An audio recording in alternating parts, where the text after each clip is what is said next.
Assalamualaikum warahmatullahi wabarakatuh. Perkenalkan, nama saya Atika Syari. Di sini saya akan mempresentasikan untuk topik yang saya ambil dalam mata kuliah teknik pengemasan hasil pertanian. Judul yang saya ambil adalah pengemasan dan perlindungan mutu bahan pangan.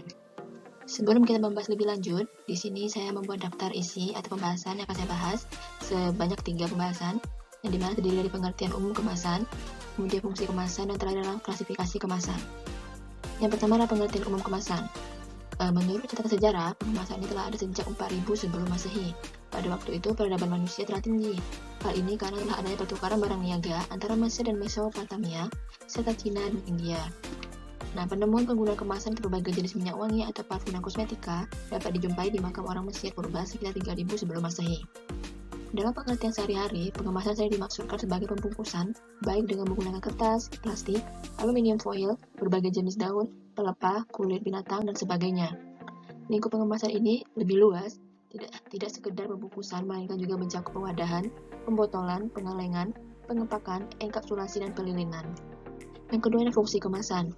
Di sini saya menuliskan 6 fungsi kemasan yang harus dipenuhi oleh suatu bahan pengemas, yaitu yang pertama menjaga produk bahan pangan atau hasil pertanian agar tetap bersih dan terlindung dari kotoran dan kontaminasi. Yang kedua, melindungi makanan dari kerusakan fisik, perubahan kadar air, dan penyemaranan. Yang ketiga, mempunyai kemudahan dalam membuka atau menutup dan juga memudahkan dalam tahap-tahap penanganan serta pengangkutan dan distribusi. Yang keempat itu mempunyai fungsi yang baik, efisien, dan ekonomis, serta aman untuk lingkungan. Yang kelima, mempunyai ukuran, bentuk, dan bobot yang sesuai dengan norma atau standar yang ada, mudah dibuang dan mudah dibentuk atau dicetak. Dan yang terakhir adanya menampilkan identifikasi, informasi, daya tarik, dan penampilan yang jelas sehingga dapat membantu promosi atau penjualan. Selanjutnya saya akan membahas klasifikasi kemasan. Yang pertama itu adanya frekuensi pemakaian. Yang kedua ada struktur sistem kemasan, kemudian sifat kekakuan bahan pengemasan, sifat edible, tingkat kesiapan pakai, sifat perlindungan terhadap lingkungan. Yang pertama di sini saya akan membahas frekuensi pemakaian, yang dimana di sini dibagi menjadi 3 kemasan, yaitu pertama kemasan sekali pakai atau disposable, kemudian kemasan yang dapat dipakai berulang kali atau multi-trip, kemudian kemasan atau wadah yang tidak dapat dibuang atau dikembalikan oleh konsumen, atau disebut semi-disposable. Kemasan sekali pakai atau disposable itu kemasan yang langsung dibuang setelah 1 kali pakai, contohnya itu adalah bungkus plastik untuk es. Kemudian kemasan yang dapat berulang kali dipakai atau multi-trip itu seperti botol minuman, botol kecap, dan botol-botol lainnya. Kemudian yang ketiga, kemasan atau wadah yang tidak dapat dibuang atau dikembalikan oleh konsumen, biasa disebut semi-disposable. Kemasan ini contohnya seperti beberapa jenis botol dan wadah dari kaleng, baik kaleng susu, makanan bayi, dan lain-lainnya. Yang kedua adalah struktur sistem kemasan yang dibagi menjadi 3 kemasan. Yang pertama kemasan primer, sekunder, dan tersier. Kemasan primer ini kemasan yang langsung mewadahi atau membungkus bahan pangan, baik contohnya itu kaleng susu, botol minuman, bungkus tempe, dan lain-lainnya.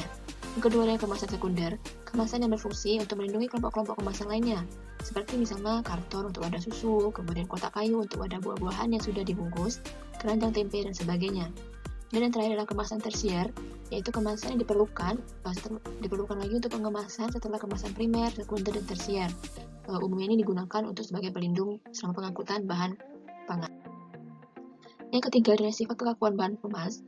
Itu dibagi menjadi 3, kemasan fleksibel, kaku, dan semi kaku atau semi fleksibel. Pada kemasan fleksibel ini, kemasan itu mudah dilenturkan dan tanpa ada retak atau patah. Contohnya itu adalah plastik, kertas, dan aluminium foil. Yang kedua, kemasan kaku, yang bersifat keras, kaku, tidak tahan benturan, patah bila dipaksa atau dibengkokkan. Contohnya ini kayu, gelas, dan logam. Kemudian kemasan semi kaku atau semi fleksibel, kemasan yang memiliki sifat di antara keduanya, yaitu kemasan fleksibel dan kemasan kaku. Contohnya botol plastik. Selanjutnya adalah sifat perlindungan terhadap lingkungan, yang dibagi menjadi 3 juga. Yang pertama kemasan hermetis, yang merupakan kemasan tahan uap dan gas, kemudian kemasan tahan cahaya, dan kemasan tahan suhu tinggi. Yang kelima adalah tingkat kesiapan pakai, yang dimana dibagi menjadi 2 wadah. Yang pertama wadah siap pakai, kemudian wadah siap dirakit, atau disebut juga wadah lipatan. Pada wadah siap pakai, bahan pengemas ini sudah siap diisi dan telah sempurna sejak keluar dari pabrik, contohnya botol kaleng, kemudian wadah kaleng, dan sebagainya. Yang kedua ini wadah siap rakit ini, yaitu kemasan yang masih memerlukan tahap perakitan sebelum pengisian, misalnya kaleng yang keluar dari pabrik dalam bentuk lempengan atau silinder fleksibel, kemudian wadah yang terbuat dari kertas atau foil atau plastik. Dan yang terakhir sifat edible, yang dimana dibagi menjadi 2 juga. Yang pertama non-edible dan kemasan edible. Pada kemasan edible ini, si bahan pengemasnya tidak boleh dimakan karena bisa mengganggu atau membahayakan kesehatan. Contohnya kemasan gelas.